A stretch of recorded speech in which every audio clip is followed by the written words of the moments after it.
Hi, I'm Joe Marcelino. I'm an instructor here in the Advanced Manufacturing Technology program at CT State Asnuntuck. Morris has helped us with different types of equipment that we've purchased. We've also had some equipment donated from Morris, and all the different types of equipment helps the students get a great level of diversity as far as the different types of equipment that we're getting from them. We have a high enrollment of students, and the more equipment that we have, the smaller the groups of students could be at the machines, and they're getting more one-on-one training on the machines with qualified staff that we have here.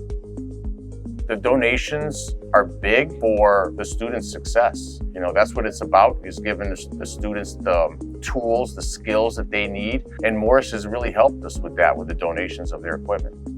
We have over a 90% job placement rate, and the reason why we've been successful with that is because of companies like yourself come here and talk to our students, have other manufacturing companies coming out here, and just the exposure.